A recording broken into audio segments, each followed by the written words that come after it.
இதை பொறுத்த வரைக்கும் கரூர்ல மொத்தம் 41 பேர் இறந்ததுல 31 பேர் கரூர்.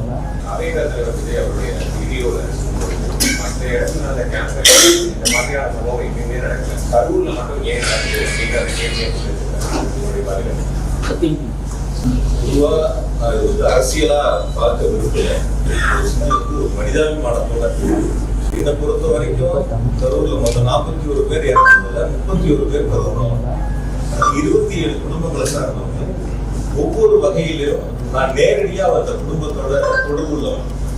தொடர்ந்து ஒவ்வொரு குடும்பங்களோடும் நேரடியா நாங்கள் தொடர்பு இருக்கக்கூடியவங்க. நேற்று ஒரு இல்லத்திற்கு இரங்கல் சொல்றதுக்காக போயிருந்தோம். அந்த தம்பி வந்து சனிக்கிழமை இந்த கூட்டம், ஞாயிற்றுக்கிழமை பெண் பார்க்க போகக்கூடிய தம்பி. டிசம்பர் மாசம் அந்த தம்பிக்கு திரும்பணும். அவர் குடும்பத்துல ஒரு கோரிக்கை தேவை இருந்தப்ப என்னை சந்திச்சிருக்காங்க. நான் அவங்களுக்கான தேவைகளை ஏற்பாடு பண்ணி கொடுத்துருக்கேன். அந்த தம்பி வந்து எங்களுடைய முப்பெருமாளே அந்த தம்பி பங்கெடுத்திருக்காங்க. ஆனா நாங்க வேடிக்கை பார்க்கதான் அந்த தம்பி போனாங்க. அந்த வீட்டுல இருக்கிறவங்க அவருடைய நண்பர்கள் வந்து அந்த இடங்கள்ல கருத்துல பண்ணாங்க.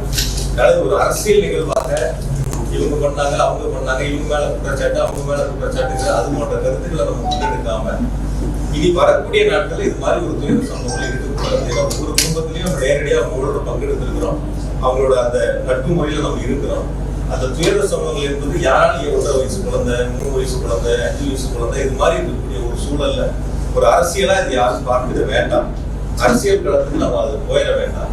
வரக்கூடிய நாட்கள்ல இது மாதிரி எந்த அரசியல் கட்சியினுடைய கூட்டமா இருந்தாலும் இது போன்ற நிகழ்வு இல்லாத அளவிற்கு அது ஒன்று சேர்ந்து செய்ய வேண்டிய ஒரு பணி.